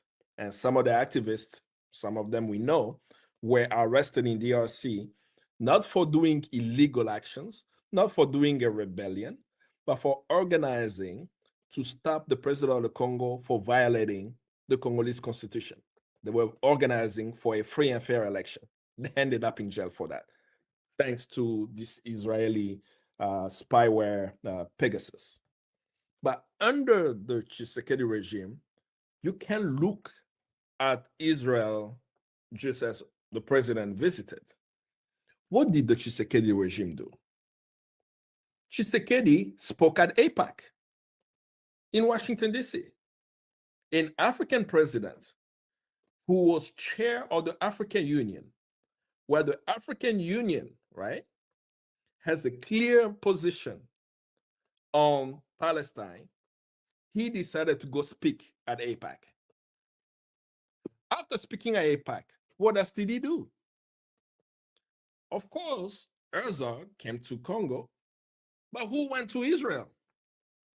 Tshisekedi went to Israel before Herzog came, right? He went there. People should even look at the speech that he made at APAC, where he was stating that Congo is going to open its economic office in Jerusalem. Violation of international law. Imagine, right? So yes, Herzog came, but let's follow what has been going on with this regime. But what did they get in exchange? Of course, military training, but also the Israeli government was exposed, right? After October 7th, didn't we get the notice that 200 IDF reservists left DRC to go fight and participate in the genocide of Palestinians? The first question was, why do we have 200 IDF soldiers in DRC? Who brought them? When did they come, right? There has been close cooperation between the Congolese government and the Israeli government. It didn't start with Tshisekedi, but it's strengthening under the Tshisekedi, unfortunately, due to the evangelical Christians. Because the evangelical Christians in DRC are connecting the regime of Tshisekedi to biblical terms. And they are using the narrative, right, of this son, prodigal, I don't know if I should call him prodigal son, that is being blessed, and they support the state of Israel, right? So that it's coming from a particular angle of evangelical Christians around the circle of Tshisekedi, who supports Israel, supports the narrative of Israel, and disregards the lives of Palestinians and the existence of Palestinians.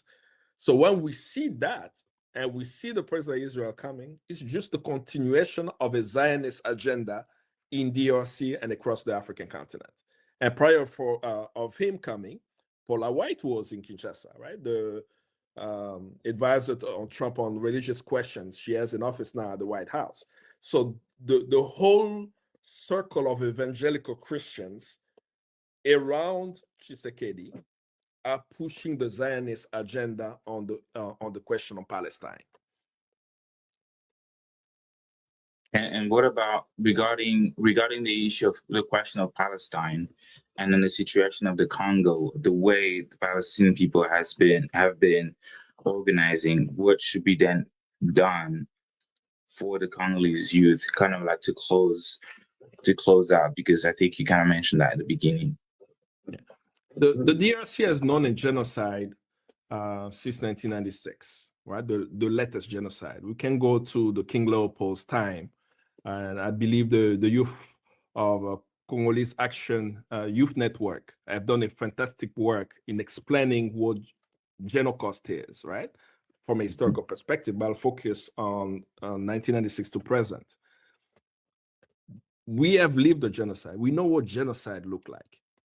We know what it feels like for your history to be erased, for people to ignore your suffering, for people to make light of the issue that is not a problem, right? The territorial integrity, the question of accountability and justice. So we know, we've lived it. There is no question in my mind that what's happening in Palestine is genocide. I've never questioned. It's not about October 7th. Even before that, I knew, because of the work we've done with Palestinians, right, that there is genocide taking place. Imagine there was a Congolese rapper. He came to New York. I can't remember, probably over a decade ago. He came to New York and knew a few Palestinians. And this Congolese rapper is from Kisangani. He actually lived the 6-day war in Kisangani. So I didn't want to disclose his name. Now you disclose his name, but ask him, right? Okay. So while he was in New York, we met with Palestinians. We went to their homes. They greeted us. We had fantastic dinner. We were just exchanging life story. I shared my family story.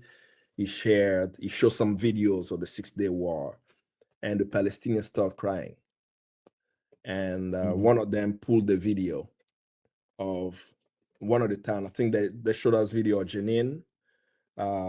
They show us pictures of the West Bank, what's happening, the mistreatment of Palestinians in the West Bank, what the settlers are doing. And it was fascinating to see him, right? Let's say, that looks like Kisangani, because we saw houses with bullets through the walls. And he was like, that's like Kisangani. Like we could literally, like we were sharing real experience, like lived experience of two oppressed people at the same time. And we saw the humanity in our lived experience, that you are living what we are living, right? And I carry that story with me because these Palestinians, in the work that we've done, they've always been at the forefront of Congolese struggle. We organized Occupy Wall Street, and we participated there. So while I was there, I'm engaging people around the Congo, Occupy, right as what was the name of the Zukoti Park? I almost forgot the name of the park. So I would go to Zukoti Park and talk about the Congo. And then the Palestinians also would be there. And then we discover that there is a guy named Peter Grossman who lives in Brooklyn, who has a hedge fund called FG Hemisphere. And FG Hemisphere is a vulture fund suing the Congo for a $3 million debt that Congo had with Yugoslavia in the 90s and trying to collect hundreds of millions on it. Do you know what this Palestinian did? Yeah. They organized Occupy Peter Grossman Lawn. We mobilized Zukoti Park. I invited the Congolese community. I invited Africans and everything. We showed up at Peter Grossman's house in Fort Greene in Brooklyn, protesting. You know how many Congolese were there? How many? Just you? Wow. Do you know how many Palestinians were there? A lot. How many other activists were there? A lot. Right? That they came to support the Congolese people. When Congolese people didn't even know that they were protesting on their behalf. When we did Congo in Harlem, they come to Congo in Harlem. They participate in our activities. They are with us in the struggle. So today, when I'm seeing people say, what about Congo? When people are talking about Palestine, I said, you don't know anything about Palestinians. The I don't Palestinians, do research. yeah, they have been supporting us. The student at Berzet University did Congo Week. The person telling you what about the Congo has never even participated in Congo Week. But Palestinian student at Berzet University over in Palestine, Berzet University, everybody can Google Berzet University. Palestinian student at Berzet University participated in Congo Week. When was the last time any of you participated in Congo Week? I say, I'm going to organize in my community. So it's not about what about Congo? What about Palestine? The Palestinian, the people in struggle are always allied to one another. We connect, we work together, we build with one another. And there's something in my heart that's really disturbing me. There has been too many groups of young Congolese appearing out of nowhere doing advocacy, saying free Congo, free Sudan, writing even on the free Palestine hashtag, connecting with even Palestinian activists, and some of them for right reasons, right? They actually want to help the Congo and assume that these groups are credible. You just asked me a question on the Israeli president visiting the DRC. Do you know that many of the Congolese groups talking about free Palestine, free Congo, free Sudan, didn't even have one post on the visit of the Israeli ambassador, Israeli president? So for me, the litmus test now is if anybody is advocating for Congo, right? And they are saying free Congo, free Palestine, and you go to their feed and you don't see any comment on Isaac Herzog visit to DRC, know that they are not fighting for a free Congo or free Palestine or free Sudan. And it's very, very important to not be confused about the struggle of the Congo. The struggle of the Congo is a struggle of liberation. The struggle of Palestinian is a liberation struggle as well, that we are fighting to control our land and resources, just as Palestinians. They are facing a genocide. We are facing a genocide. And the same is true with what's happening in Sudan, that we have to unite, right? And that unity is not by word, it's by deeds. What are you doing on a daily basis? It's not just a hashtag question. It's reaching out to Sudanese activists about the support that they need, the Palestinians support that they need, working with them. Same is true also with the Congolese, and be clear that there can be compromise on principles, right? You don't go and hang out with those who are oppressing the Congolese people and think that you can come on social media and say free Congo and we're not going to call you out. We know who you are. We will expose you. But for the Congolese, especially for the Congolese youth, it's very fascinating, right? I say, especially the Congolese youth, I look at them and say, am I young still? I'm looking at my gray hair. People still look up to you. Yeah, but it's time. I am amazed, right? It's a very humble moment for me, right? Because back in the day, like what the young people Congolese are doing now is amazing. Like the level of research, I'm learning from you. You're the one who got me the information about a Canadian company that what's his name? Dan Gertler. Yeah. I knew about the cement company. I knew that there was a cement company that Dan Gertler has that's building the wall, but I didn't know where they were registered. I found out through you. You were able to find the doc. So the level of research that young Congolese are doing, how they're using social media. Man, I was using Windows Movie Maker to make my videos. You know, you guys are how TikTok doing. I'm serious. Like I still have the computer. I was using Windows. I can show you my YouTube video. I said this one was Windows Movie Maker. Look at the font, right? But you all are putting like caption on your videos, right? That you shouldn't, and that's the comment I always make to you. Like you shouldn't look up to me and say, man, please do something. I'm looking up to you all now. I'm learning from you all, like, because you know how to get the message out. All I can share is the mistakes we made before, right? The mistake in believing that the change will come from Washington. It will not. All we can do in Washington is put pressure.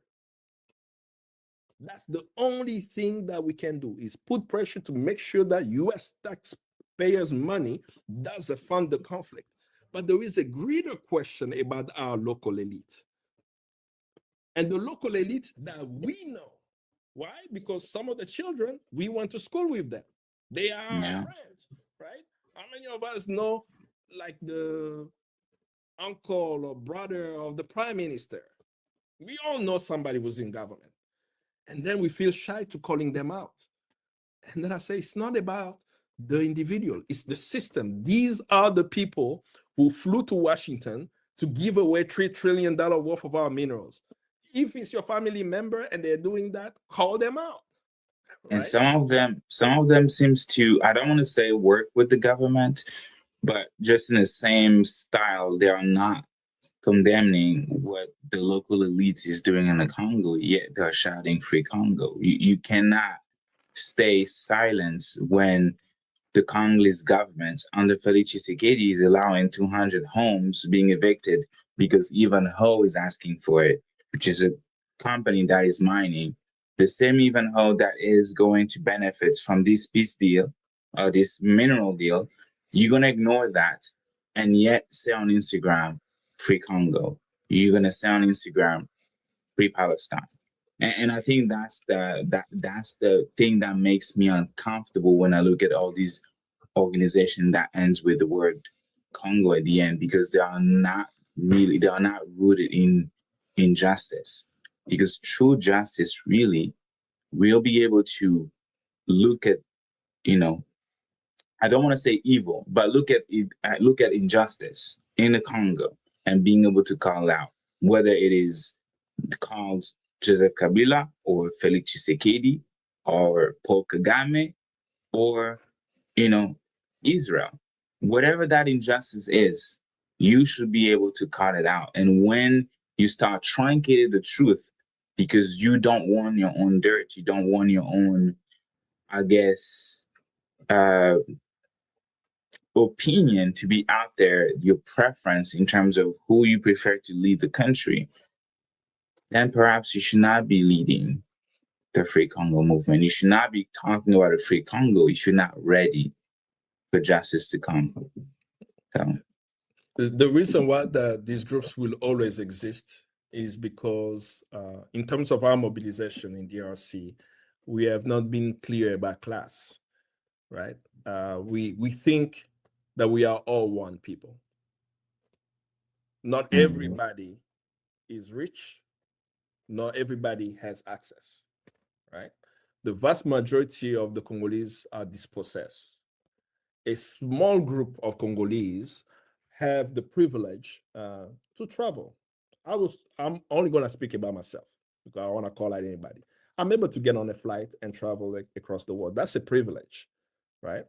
I'm able to meet people. I'm able to organize people. Not every Congolese have that opportunity. So when you have that privilege, you have a choice. You have a choice to be with the people or to be with the elite. I could easily be a government official if I wanted today. 100%. Right? I actually mentioned it. It was funny, but during the last election, your full name, was mentioned. I was like, did he get elected? I didn't know Kambale Musavuli was running. I'm telling you.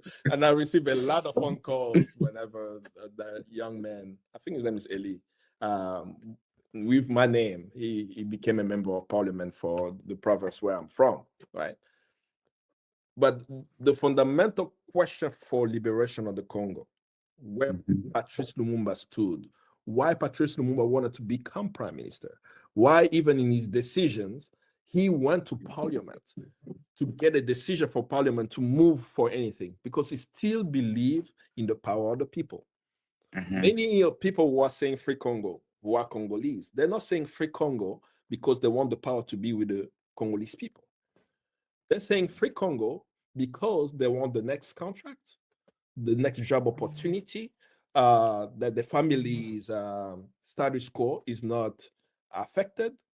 We do, just like it is in many countries around the world, including the United States, we do have families who have power in the Congo from independence to today, right? That you can't just decide to do a change in the Congo not knowing the power structure inside of the country. But now for the young Congolese who didn't decide to be born in that wealth, right? Who didn't decide to be born in that privilege, you have to make that choice. You have to say, Kwame Nkrumah also was a privileged Ghanaian. Patrice Lumumba was also a privileged Congolese. Patrice Lumumba was in Europe in the 50s. How many Congolese could be cleared to get on a flight to go to Belgium? At the time, you had to be from a particular class. But something happens when you are in a class where you see that the vast majority of the people are suffering. And that's the story that, I think I will end through that story. When I was a kid, I went to a school called Flamboyant. And my 5th grade, I did it in Petits Anges in Regini.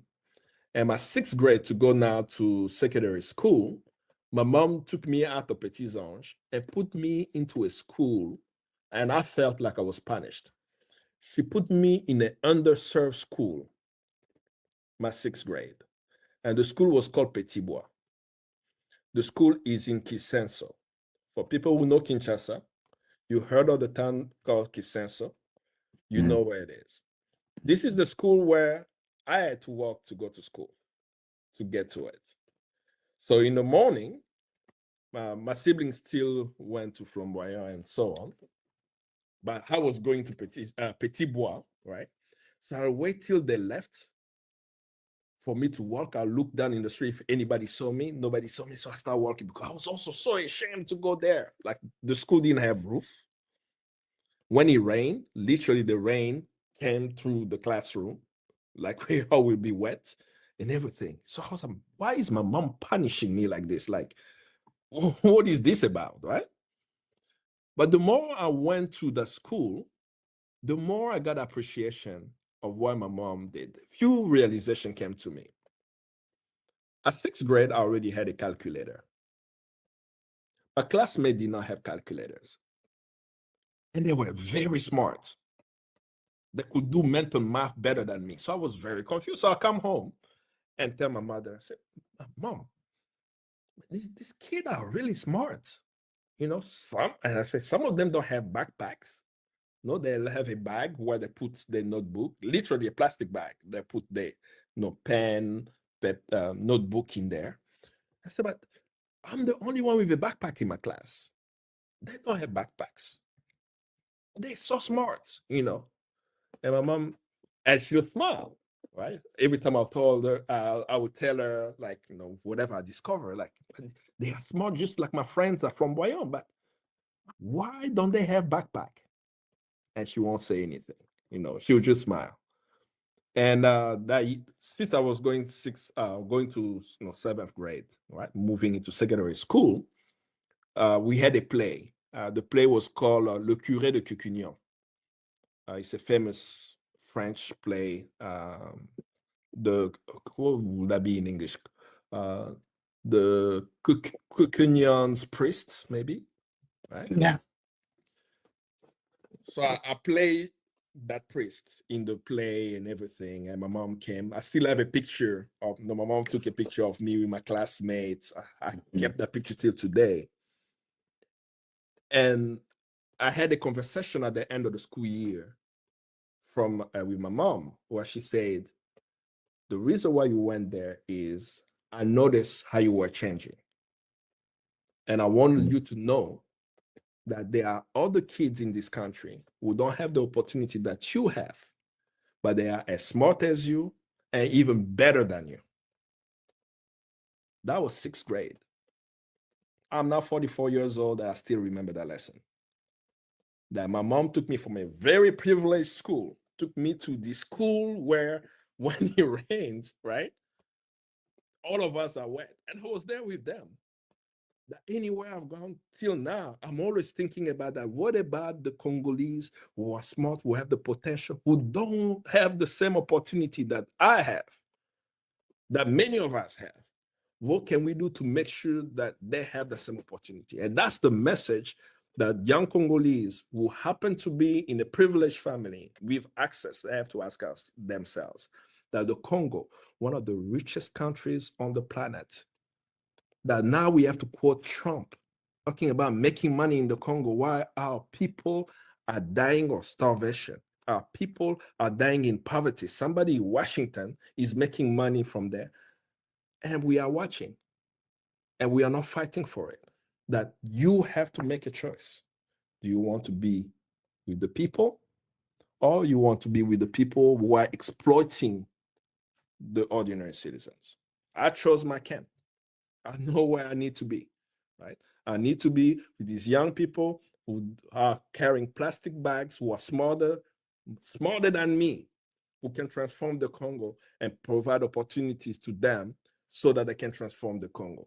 I'm not interested in a contract to build a road somewhere for these elites. I'm not interested in a government position. I'm interested in participatory budgeting, where the people of the Congo are deciding where the wealth will go. I'm interested in collective organization, where we will come together for transformation. And all of us have to make the choice. I've made mine, and that's a call for the other young Congolese that in 2025, going to 2026, this is the time for us to unite. It doesn't matter where you are from in the DRC. If you call yourself Congolese, you know what it is. It is in our blood. We are the sons and daughters of Patrice Lumumba, and we must continue our struggle to liberate the country so that we can live in peace and dignity for the benefit of our people and for the transformation of the African continent. Brother Kambale, thank you so much for this conversation. Thank you always. That was Brother Kambale Musavuli. Today's conversation was really long, and I appreciate all of you being connected. And that's the reason why I created with Maurice Carney, our executive director, and Kojo Kito, and all the people in the background to have this type of event or platform where we could break down the situation of the Congo to folks who don't understand what's going on, who wants to learn what's going on, folks who wants to join the movement, people who want to learn more, but also people who want to be able to speak freely. And the reason why we're doing all of this is because we really want to create this, obviously in the sense of free speech, of course, but also really to have this type of conversations that are really challenging and uncomfortable. Conversation that can challenge the current narrative. Conversations that can challenge the system, the status quo, the power dynamics, and also the contradiction within movement. And that's very important if you really want to achieve liberation. You also need to self-reflect, look inward.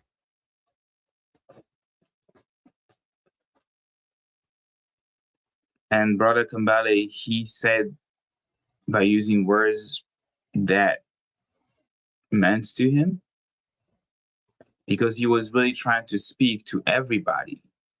Yes, we do Congo Unfiltered in English, speaking to all of you, But Brother Kambale spoke to Rwandan people. He spoke to African people. He spoke to American people. He spoke to the people who stand next or stand for human rights, the people who stand for women rights, children rights, people who understand international law and want international law to be applied, to be implemented, to be enforced. Not just for the case of the Congo, but even for other issues around the world. And he mentioned some of them. I was kind of like going through the comments, and there was this one comment that said, not sure if I can pull that comment, that said, bro, don't forget about Uganda by Thrones KMS. We're not forgetting about Uganda. I'm not forgetting about Uganda. And I'm going to mention before we kind of like close out about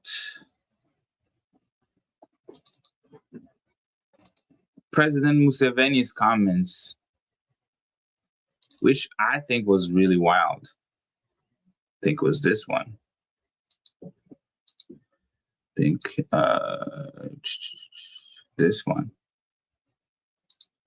And he said that the Ituri province in DRC was part of Bunyoro. That is a few days after President Tshisekedi and President Kagame, of 3 weeks, I guess, the strategic mineral deal or peace deal, whatever you want to call it. A few days after the city of Uvira had fallen, after the Rwandan-backed militia captured a Congolese city. It was a video. I'm not going to bore you with that video, but it's essentially claiming that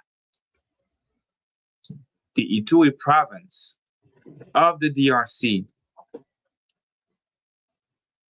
was part of Uganda, essentially, because the kingdom of Bunyoro was part of, it was in Uganda, right? And I've seen for the past few days exchange and people turning themselves into historian or just folks, because we are provided with kind of like the intelligence. You know, you want to document yourself, you want to read, find more. Is it true that the Ituri province was part of Uganda? But I think that beyond that statement, it's very important for us to really put this case at rest, because these type of narrative will continue because and simply because the Congo today is weak. The Congo's leadership today is weak because folks can see how international law has given up on the Congo. How international law is allowing Rwanda not just to invade the Congo continuously, consistently, systematically, but also occupying it, killing people, looting his resources. And all of that happened when the almighty United States is there. Because the headquarters of the United Nations is in the US, in New York. The US has a veto power. So Uganda sees it. The president of Uganda, I really have to separate. And he's like, well, I guess we can play that game too. We could also make those claims, send our kids to school, scholars and folks to create a narrative to support that claim, even if it's true, right? But I think it's important to address that, because this is where really history must be stopped being abused and law must begin to speak. I am no historian, so I'm not going to enter in the history part of it. And even if it's true, it's very important for people to know what the law says. Because whatever kingdom existed centuries ago, whether it's Bunyoro, Rwanda, or others, those kingdoms, and even the kingdom of the Congo, ceased to have legal relevance the moment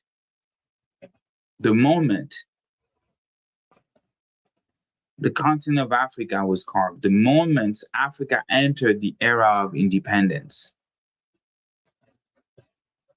That's international law. And that's why in 1960, when the DRC became independent from Belgium, just like any other countries in Africa, it was admitted at the United Nations with clear, defined borders. So from that moment, and it is the case for all the 54 countries in Africa, and that does not just apply to Africa, it also applies to other countries.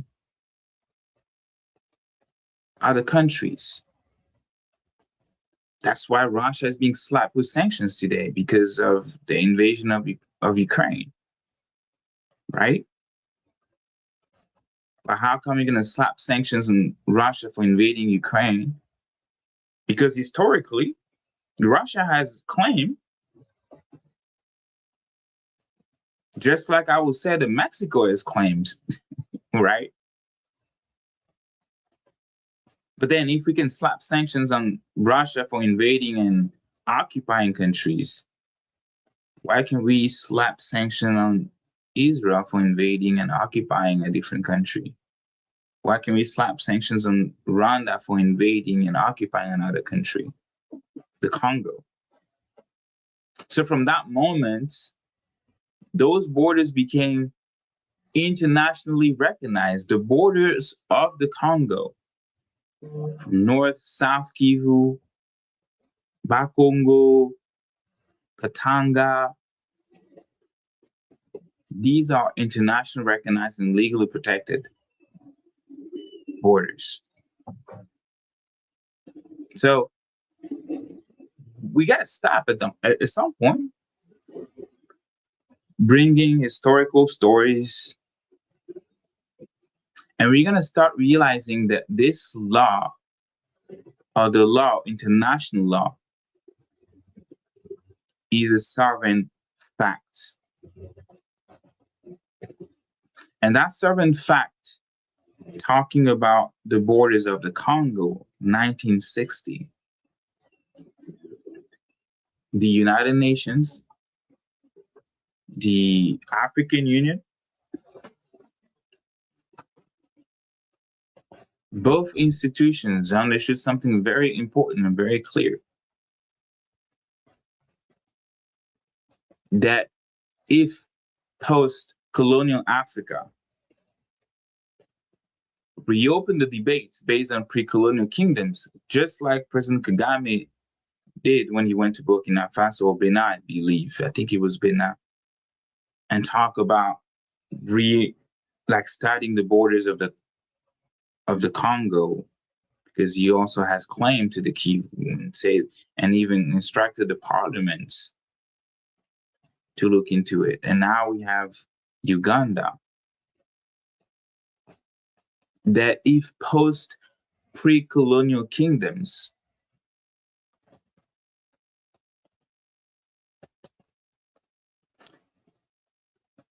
are being brought on the table for debates to figure out new borders, the continents will descend into endless war. That's just a fact. And this is why really the principle of, and I've written that when I was responding to Representative Jackson, who was like saying that the Kivu used to be part of Rwanda. I'm not sure where he got, well, I know where he got that talking point, but it was really responsible of him to say that. Because then that gives carte blanche for Russia that the United States sanctioned with the EU to say that Ukraine, the Donbass region, used to be Russian territory, therefore we have claim to it. That the principle of, and that's Latin, uti possidetis juris, was adopted, means that any existing borders at the independence must be respected regardless of earlier histories. So what you found,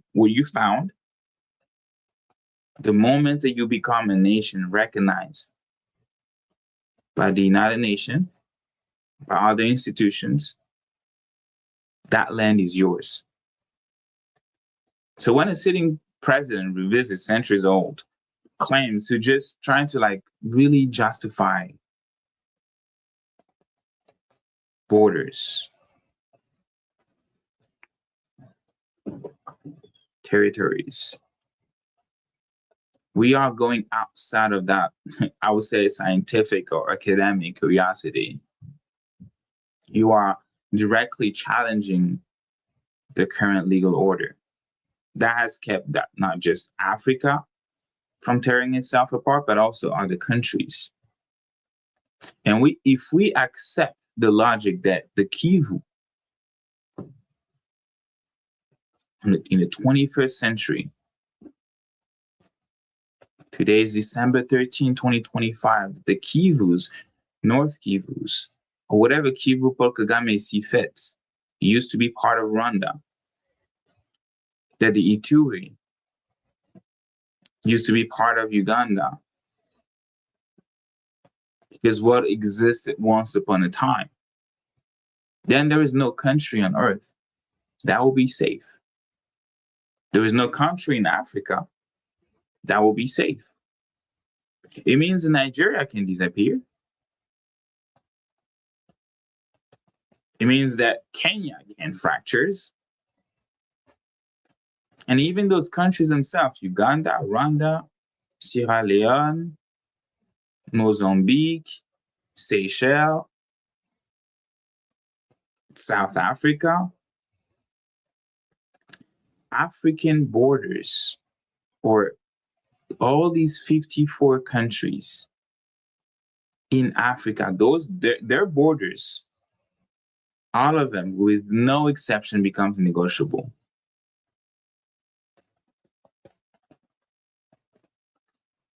So I just want to be clear. I'm not forgetting about Uganda. We're not forgetting about Uganda, not at all. So what was recognized in 1960 remains valid today because this is law. No neighborhood country, not Uganda, not Rwanda, not Paul Kagame, not Museveni, not anyone has legal basis to claim even 1 centimeter, 1 inch, 1 inch, 2.54 centimeters of Congolese territory. And that is law, that is sovereignty, and that is responsibility. And talking about it is the right thing to do. And that is where the debate should end. So I hope that you like this episode. If you do, please make sure to check out our website, freecongo.org. See how you can help. Many ways that you can help, be involved. signing or sending letters to your elected official so that you can tell them, if you're in the US, that you should not, or that you do not want your taxpayer money to be funding war anywhere overseas. And you can also, if you have the means to donate financially, we are doing our end of the year campaign, trying to raise again $100,000. And you can donate if you can, because we have been doing a tremendous amount of work, and that has been with the contribution and support of every person putting $1, $2, $10. And if you cannot, in this economy with the inflation and things getting expensive, we understand. Then you can donate your time and join our small army of volunteers. So my name was Gaëtan. I hope that you appreciate this. Please give us a follow on YouTube, Friends of the Congo, on Instagram, Congo Friends, on X, on Instagram, and on Facebook. So in the meantime, I'm going to catch you next week for a new episode, a new conversation about how to liberate the Congo. Thank you so much. Happy Saturday.